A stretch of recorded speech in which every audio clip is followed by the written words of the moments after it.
Happy Friday. It's Friday and it's a beautiful weather and my family's heading up north very shortly. I was frantically packing before I popped on here, and my husband's going to hopefully finish it up while I am here, and then I'll be headed up north, which I'm so grateful for. So it feels good to be live again after being live every day for what was it, 7 or 8 days during the workshop a couple of weeks ago, which I loved that so much. If you missed that and you wish you had seen it, just feel free to send me a PM. I have some ways that I can get you connected to it if you still want to catch up on it, because it was the feedback I got from it was that it was really, really, really worth watching and participating in. So I'm really glad that I had it all recorded so that we can keep recycling that and showing it to people. And I do plan to run the workshop again in some way, shape, or form, probably in August. Also wanted to give a heads up that I'm planning to do in about 3 weeks, actually in 3 weeks from today, a 2-hour long paid workshop on postpartum hemorrhage. So we're going to dig in deep to that subject that I hear come up a lot of times for mamas who are planning home births, especially unassisted births. This is something that we tend to think about a lot. Like, what if I bleed too much? How do I handle that? So it's something that I've studied a lot. I'm certainly not an expert, or I'm not a midwife, but it is something that I've given a lot of self-study to and careful attention to, partly because my husband was really worried about that with our free birth. So I made sure to really learn about prevention and management of postpartum hemorrhage. So I will be sharing about that during a 2-hour long workshop. July 23, I think is the date. Yeah, that would be right. Which is in 3 weeks, I believe. Yeah, that would make sense. Yeah. So bookmark your calendars for that. I will be sending out a registration link for that next Friday. I think. Yeah. Anyway, it'll soon be here. I'll be excited to dig into that and hope to do maybe a series on subjects that come up, like related to birth emergencies in the future, beyond just postpartum hemorrhage. So that'll be really good to be learning together and studying together on those subjects.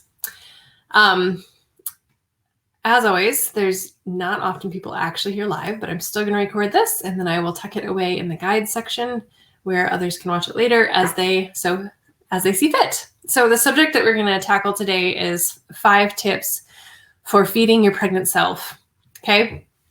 So this is feeding ourselves while we're pregnant is something that there's a lot of weight on it, right? We put a lot of weight on it, I think, in part because we know that it matters, and we know that we're not just eating for ourselves, but we're eating for our babies as well. And that literally what we're eating is what our body has available to use to build another human. So it is pretty important. What we eat suddenly has a lot of weight on it, and that's appropriate weight. I think it's important that we take that seriously and that we have some sense of responsibility and ownership for the way that we care for our babies through the way that we care for ourselves nutritionally. But then what makes it more complicated, of course, and you know this if you've ever been pregnant, is that being pregnant often throws our appetites it's for a real loop. Like, sometimes it makes our appetites crazy out of control. For others like me, I tend to lose my appetite after first trimester and just don't really want to eat. And then a lot of us will have strange food aversions and strange food cravings that tend to throw wrenches in things.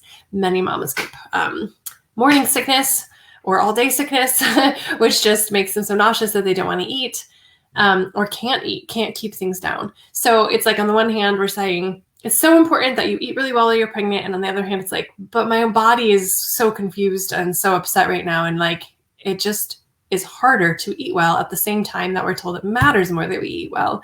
So I want to tread into this subject with a lot of just grace. And I don't want any of this to come across as like legalistic, for lack of a better word, but like, you better get every single bit of this right or you're killing your baby, or like, you know, like I don't want to be dramatic about it and put this pressure on it that makes you feel like you're failing, because we're all in all regards of our life all the time doing the best we can with what we have available to us at the time.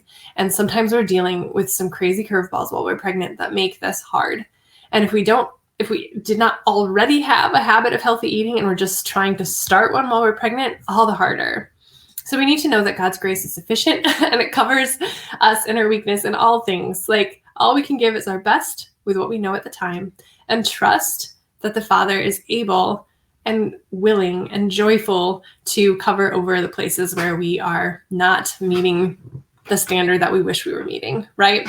And even just the simple act of praying for that too. Like when we sit down for a meal, praying and saying, God, would you just bless this food and use it to nourish my body and my baby and give us all that we need? Like, in its imperfection, God, would you cover the imperfection of this food and use it as a tool to bring health and wellness to me and my baby?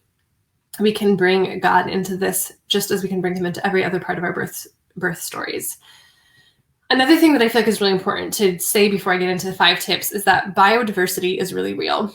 We talk about this a lot in the medical choice, medical freedom conversation, which I know a lot of people in this group are a part of that conversation. We say, well, we cannot expect one vaccine to be okay for all people because every body is different and you never know how one body might react to the same thing. One body might have a severe reaction to that. Another body might do great with it. We know this when it comes to medical treatments, and the same is true with our food.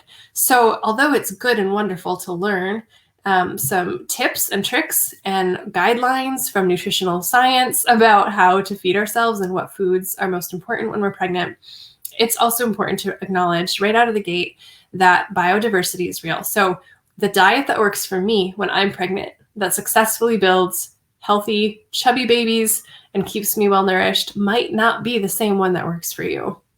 So I find it to be helpful to take the research, helpful to take the tips, but then at the same time, what I'm going to say to you is that it's really important to learn how to listen to your own body and follow its lead, because it will tell you a lot. If you learn how to tune into it, it will give you a lot of guidance. And I will say a little bit more about that shortly.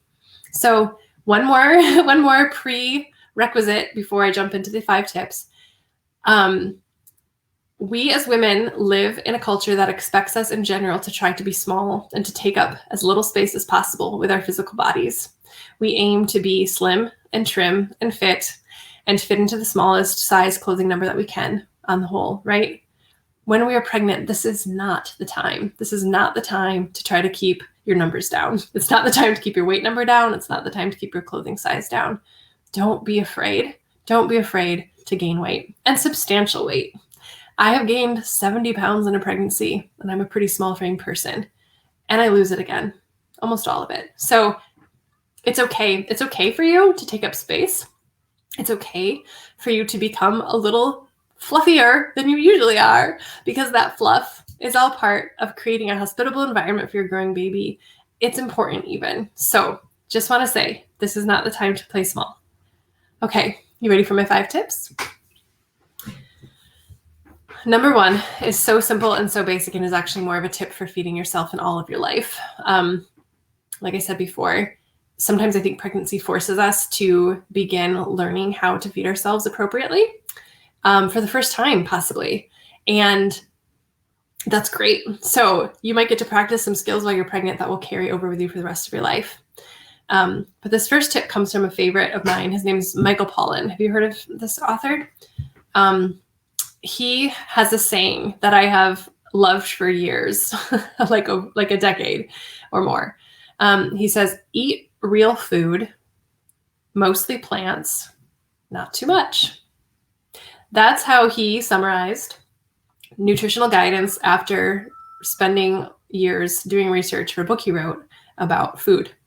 And I love it so much. I think it's so right on. So let's break it down. Eat real food. What do we mean by real food? Stuff that isn't coming out of a box or a package or a fast food chain. As much as possible, what we want to eat is food that looks like it did when it was grown. So if it's an animal, whole cuts of meat, including as many parts of that meat cut as we can, not the dissected, ground up, shoved back together again stuff. When it comes to vegetables and plant foods like grains, we're looking for the wholest grain possible. We're looking for whole vegetables, real food. So this is a simple change to make. It just means when you go grocery shopping, you're going to shop the perimeter of the store. You walk around the produce section, and then the perimeter, because the perimeter of the store in most grocery stores is where the fresher foods are. The stuff in the middle is where the packaged processed stuff is, the stuff that isn't as real. So it's a really, just make that commitment. When you grocery shop, you're going to shop produce and perimeter. Okay, so then he says, mostly plants. A plant-based diet seems to be better for the earth and better for cancer prevention. Again, this doesn't apply to all people. But emphasizing plants. And by making the commitment to emphasize eating plant-based foods, we automatically end up crowding out a lot of other foods that shouldn't be there in the first place. So it's a good just shift to make. Like, make it a goal to fit in as many plant-based foods as you can. So like the whole grains and the whole vegetables and the whole fruits, beans, legumes, things like that. And as you focus on making those the bulk of your diet, then the rest of it kind of falls into perspective. However, when you're pregnant, one thing that I would change to this rule is that protein is very vital. Like, we know this from research, is that protein is very important when you're pregnant. And that's because, again, you're building a human, and building the building blocks of human tissue and muscle is protein. So we do need to have a lot of that. 70 to 80 grams a day is what's recommended. That's a lot of protein. That means you're going to be eating concentrated protein sources at every single meal, and snack, like every meal and every snack, which incidentally, committing to eating lots of protein and high quality fats at every snack and meal every 2 to 3 hours is also a really good remedy for morning sickness, starting from the second you wake up. We think that we want good carbs when we have morning sickness. That's all that sounds good. But the truth is, if you can hit it right out of the gate with a high protein, high fat snack or breakfast, you're less likely to get so nauseous that you then feel like you can only eat carbs. So that's kind of an aside. So we're eating real food, mostly plants, but when you're pregnant, tons of protein, clean meats, right? Clean, locally raised meat, and not too much. Again, the not too much is a little bit more when you're not pregnant. When you are pregnant, you do need extra calories. You don't need as many extra calories when you're pregnant as you do when you're breastfeeding, which I don't think very many people actually know. You don't have to overeat very much, but also don't be afraid to. If your appetite is telling you you need to eat, you probably do need to eat, and I wouldn't be afraid to follow that. Okay, tip number 2. If you're like me and your appetite suffers when you're pregnant and you just have trouble eating, then maybe the best adjustment for you to make for your diet is, instead of trying to choke down more quantity, is to just focus on the quality. So if you can't get all the quantity that you think you should be getting, or theoretically should be getting according to the experts, then focus on the quality. Again, this comes back to the real foods. It comes back to locally sourced organic foods that are going to be nutrient dense and mineral rich. So foods that are grown in organic soil close to your home, animals that are raised humanely and on pasture, eggs that are raised or that are from chickens that are free range. These foods are going to have a composition that is higher quality than their non-organic store-bought counterparts. They're going to be more nutrient dense and have more minerals, both of which you really need right now when you're pregnant, right? So maybe you won't be able to eat as much of it, but you know that everything you are eating is going to count for so much because it is so dense. It's so packed with good things that your body needs. That's a really simple shift, but it can make a big difference. Trick or tip number 3. Just do more of something. So let me flesh this out for you. What do I mean? I learned this one actually from a midwife friend of mine in Georgia. She tells the mamas that she works with to do this. So if you are planning to have an egg and toast for breakfast, which is actually my favorite breakfast personally, how can you more it? How can you beef it up? So for instance, when you fry the egg, do it on a cast iron, because cast iron, the iron comes into the food. You need more iron when you're pregnant to prevent low iron anemia. And cook it in grass-fed butter, really quality, good fat butter. And instead of just having 1 egg, have 2 or even 3. Did you know that eggs are actually a prime food for pregnancy? They're the single highest and almost the only food that's high in something called albumin, ALBUIMN, ALBUMIN, which is something that we need in order to facilitate our blood volume expansion, which is an important process that happens in our bodies when we're pregnant, is our blood volume increases by 50 to 60%, which is not a small percentage, and albumin facilitates that. So eggs are a pregnant lady's best friend, and you should be eating two to three of them a day. So you're going to eat 2 or 3 of them with breakfast that are fried in grass-fed butter. You're going to slather your toast in grass-fed butter. Ooh, and then what if you put some avocado on that and avocado toast? So you've taken what could have been just an egg and a piece of toast and you've beefed it up, right? Or another example would be, because I tend to lose my appetite during pregnancy, is that when I'm going to have something, I'm going to make it count. Like a smoothie is one of my favorite ways to make it count. Because at its most basic level, a smoothie is probably just some fruit and some yogurt and some ice, but you can put so much in a smoothie, so much. You can put in kale and other greens, which are really important. You can put in like carrots, or even, I know some people will cook butternut squash and put it in there. You can sneak in a raw egg if you're still needing to get in your eggs. It makes it frothier. And if it's a pasture-raised egg, even better. You can add in a plant-based protein powder, like Orgrain is one that we really like at our house. Vega is also a really good one. You can slip in some magnesium powder if you are trying to get in your magnesium, because magnesium is a pregnant woman's best friend. You can even put in beans, like white beans. Throw them in your smoothie. You won't taste them. You can put in avocado. That's another great way to get in the good fats, or coconut oil to get in some more good fats. You can put in nuts. You can put in chia seeds. There's so much. I even have one friend who put some liver into her smoothies, which psychologically I have trouble getting past. But she needed the liver because, again, that's a really important food when you're pregnant. And so she was putting it in her smoothies just to hide it in there. So yeah, don't be afraid to beef up those smoothies and really make it count. And then you can you drink the one smoothie and you know you've gotten what you need for that day, for your lunch. Another trick in this category would be putting collagen powder or an egg yolk into your coffee in the morning. So there's things you can even add to our coffee. Also, fulvic acid, which is something that's newer to me, but I am such a fan of already. But it's basically minerals, and for that come from soil, really rich old soil. You can put so fulvic acid and collagen peptides into your coffee in the morning.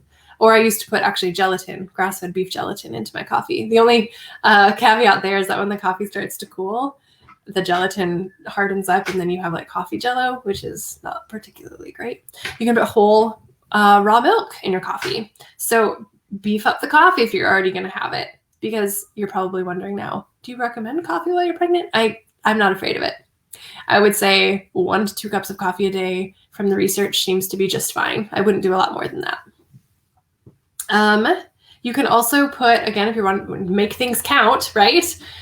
Salt is another really important thing when you're pregnant. You need to have good, real salt, not iodized table salt, but the brand that's actually called real salt, or Celtic sea salt, or Himalayan pink salt. One of those real salts. First of all, put that liberally on your food when you're eating, but secondly, you can put a pinch of it in your water at night to help you not retain water overnight or not have to pee as much overnight.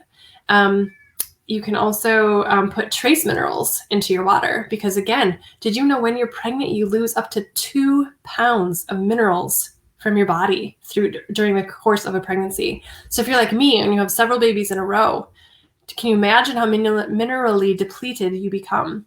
So trace minerals and or fulvic acid put in your water to add those minerals back in. Make everything count. Okay, that's the end of tip 3.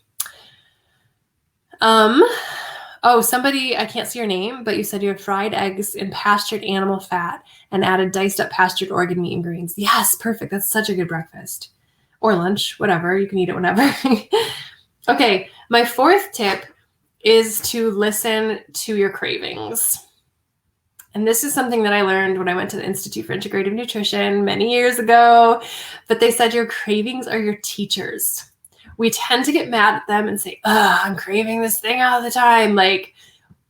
And we get mad and frustrated because often the cravings aren't the healthiest things, right? Like, to give examples, I craved gummy bears during one of my pregnancies insanely. And during a different one, I craved hamburgers from this one specific fast food chain. called Freddy's. So you could get frustrated with that and just try to resist the urge to eat it. Or you could slow down and say, okay, what might this craving be trying to teach me? And often the thing you're craving will have 1 or 2 nutrients in it that you actually really do need. And your body's trying to tell you that. And if you can do a little research about, like, say you're craving ice cream, and then you can look at, okay, what's in the ice cream? Well, there's whole milk, there's then a lot of fat, and then you can break that down and say, might I be needing more fat? Am I getting enough fat in my diet? And then if the answer is yes, then you can look for alternative ways to get fat that aren't ice cream. And I'm not going to say never eat ice cream because I don't believe in that kind of deprivation, but you shouldn't be relying on it, right? So you can look at what's in the ice cream that you might need and how else can I get it? Or chocolate is a great source of magnesium. So if you're craving chocolate, it might mean that it's the magnesium you need. And sometimes the upgrade there might just be to switch to a high quality dark organic chocolate, because then you're getting the less sugar and more of the antioxidants from the dark chocolate, less of the junk that's added in. So you could just do dark chocolate. Or you might take that as a hint to mean, oh, I actually need to maybe supplement with magnesium. Maybe I need a magnesium bath, aka Epsom salt bath. So try to pay attention to what your cravings are trying to tell you and meet the need that they're trying to meet for you in a more healthful way. Okay, tip number 5. The truth is, because your appetite is so fickle when you're pregnant, if you just were to rely on following how you feel in any given moment, you're probably not going to make the best food choices, right? Because you're going to maybe feel really nauseous in the morning and it's lunchtime and you're like, oh, I don't even want to make food and nothing sounds good. And I am just eating plain cereal, So what I would recommend is getting a sense of when your best times are in terms of when you have the most energy and possibly the most appetite and a little bit of time. And if you can once or twice a week, plan to use that high energy time to batch prep food for yourself for the next 3 to 4 days. So that might mean like pre-chopping veggies, pre-cooking some chicken breast that you can then shred, pre-hard boiling some eggs, just prepping the elements or the ingredients that make a healthy meal, and then putting them away in your refrigerator or freezer so that you can easily access them even when your energy is low and you don't feel very good, right? And if you have a partner, a husband who can help you with this, all the better. Like maybe it can even be a stay-home date night, or like you put the kids in front of a like little movie on a Sunday and you and him get in the kitchen and you talk while you batch prep. So then you're thinking ahead and you're letting your mindful intention plan out what you're going to eat that week and be prepared to eat it instead of following your whim and your emotions as you go. That's probably going to end up resulting in a much more nourished you, right? So at the same time that you're batch prepping, also sit down and make yourself a list. My daughter just did this the other day for herself, unprompted. She made a list of breakfast food ideas and lunch food ideas for herself, because my kids make their own food for breakfast and lunch. So she now, she's like, I'm not sure what to have for lunch, she consults her list, which I think is so cute. And we can do that too. You also can have a list of, here's 5 breakfasts that feel good to me and I know are healthy and work for me. Here's 5 lunches that feel good and I know are healthy and work for me. Then batch prep them and go to those things even when you don't feel like it. Make it easier for yourself. My sister-in-law, who loves using crockpots, she says that every time that she remembers to like fill the crockpot with food at 2:00 for dinner, that she's like, my 6:00 self is going to thank my 2:00 self later. And that's so true when it comes to feeding yourself during pregnancy too. Like your Tuesday self is going to thank your Sunday self if your Sunday self took the time to prep like this. Maddie has some great things to say here. Maddie's had a few pregnancies, I know. So if you buy when you buy chicken breast, you batch cook it right away so it's already cooked. So it's such a great idea. And if you guys have Instant Pots, prepping chicken breast in the Instant Pot is so easy. It's so easy to get it like tender and like it just kind of tears apart. So then I'll do that, and then I can peel it apart and add it to a salad or add it to a quesadilla or just make it chicken salad and put it on lettuce. There's so many options. Breakfast is hardest for you, Maddie, because of morning sickness. Yeah, I feel so bad for people with HG. I don't know if you were on earlier when I was talking about one of the true remedies for morning sickness in general. This an HG might be an exception to this, but it's actually to start your day with protein and fat. So you can listen to that if you missed it. So those are my 5 tips. Somebody's saying breakfast. I can't think of a thing to fix besides eggs. I get tired of them at times. I need ideas. You know what? Frankly, I eat eggs every morning. I like them, and I don't really get that tired of them. Every once in a while, I'll switch it up. But you can also just vary how you make the eggs, like scrambled versus over easy, versus hard boiled, or saute some like kale and shallots to eat with them. Or put it on top of a piece of whole grain toast with a slice of cheese so that you have like kind of a breakfast sandwich sort of feel. Those are a couple ways to switch it up with eggs. If you want something that feels more like a treat, one thing that I enjoy is also like paleo pancake mixes, which even Costco carries a paleo pancake mix. Yeah, Maddie, I was going to say that yogurt and a grain-free granola. So I'm gluten-free also all the time, not just when I'm pregnant. So Costco has like grain-free granola now, and I like to eat that with a full-fat Greek yogurt and some sliced berries or something like that, you know. Having time to eat, yes, that can be another challenge for sure, which is, again, where this batch scheduling comes in really helpful. If you have not already heard of this, it might be worth looking up. Overnight oats, which is this idea that you prep several jars worth of oats in milk or almond milk or something, and you can add some chia seeds, you can add some fruit, and you literally just let it sit overnight. And you can do several days at once and keep them in the fridge. And then in the morning, you just grab it out of the fridge, gently warm it up if you'd like to. There's some breakfast, right? Or again, with a busy morning schedule, if you've batch prepped some hard-boiled eggs that you can keep in your fridge, then you have a hard-boiled egg and overnight oats to grab in the morning with very little effort on your part that you couldn't possibly even eat on your way to work if you're going to work. I wish your job offered a work from home job that would make your life easier too. That would make things so much easier. We really don't live in a society that values taking care of pregnant women or postpartum women. Unfortunately, we really don't. Okay, so those are my 5 tips. I feel like there's one other thing I wanted to make sure to say. Oh, it'll never be perfect. It won't. It's just not gonna, you're never gonna get it perfect. Sorry to rain on your parade. But it's okay. So you just have to know that. You're just not. And like I said at the very beginning, there's grace. God covers over the places where we are coming up short. I really believe that. Also, your baby will take the best of you.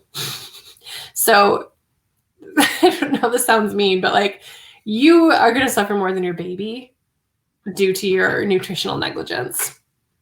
So your baby is probably going to be okay because they do know how to extract, so to speak, the best of your nutrient stores for their own development. But you do matter too. So don't stop trying. Don't stop trying to make the little shifts that are going to make sure that you're well nourished. But just also know that you're never going to get it perfect. Okay, and lastly, I wanted to just comment on 2 resources. So if you're somebody who really wants to nail this and like go all out and do your best and like follow things to a T, because some of us are like that. I'm not really like that. I'm more of a intuitive, flowy kind of eater. But if you're somebody who likes getting into like counting macros, and a couple of resources for you. One would be the Brewer's Diet. Dr. Thomas, I think is his first name, Brewer, actually developed this diet, in the 50s maybe, or 60s, pretty long ago, but it seems to have stood the test of time. And there's like a Facebook group devoted to the Brewer's Diet. There's a website devoted to it. Weirdly, there's not a book, but there are checklists for like how many foods, it gives you categories of foods and how many things to eat from each of those categories. And his diet has been shown repeatedly over and over again to eliminate basically very many pregnancy-related complications like preeclampsia, high blood pressure, having a total brain fart, gestational diabetes. And so following that diet to a T seems to make a really big difference for people. So if you're struggling and you need a starting point, that's a really good one where you can just literally follow some rules. Follow, like, check the boxes. You can make yourself a little check sheet. I actually have them inside my membership course content for people in my program too. And then the other book that I wanted to recommend is called Real Food for Pregnancy by Lily Nichols, MD. This is a newer book. It came out, I want to say 2 or 3 years ago.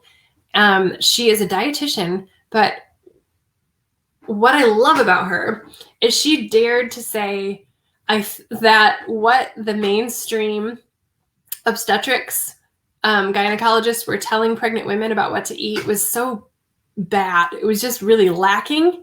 And so she did a deep dive into nutritional research and traditional, did I say traditional research? That's not what I meant. Nutritional research, and a deep dive into traditional diets and like what has been suggested for pregnant women to eat around the world in different cultures throughout time. And she kind of married the two together, like the best and latest nutritional research combined with traditional diets to find a method of eating during pregnancy that is really spot on. It's a great book. She's great. You can actually, like, I would suggest going into your wherever you listen to podcasts and do a search for Lily Nichols and see if you can find her interviews on a few different podcasts and listen to her too. She has been interviewed on several different birth-related podcasts. She also has a book called Real Food for Gestational Diabetes. So if gestational diabetes is something that you are at risk for or dealing with, she has a book and a program, like an online program about healing gestational diabetes with food. So she's a really great resource too. If you want to dig deeper into the subject, I would point you to those two things. So that's it for today. Thank you for coming to the live show. I will be back on to do a live show again next week. And I picked a topic. Let me see if I can find what it was, because I can't remember right now. Oh, yeah. What supplies you need for a home birth and an unassisted birth. I'll talk about both. So that will be next week's live show. Today I did at 1:00 just because we're leaving town and I wanted to leave town sooner, but normally I'm on at 2. So that will be the case again starting next week. So thanks for being here, and I hope you have a lovely holiday weekend, and I will see you all soon.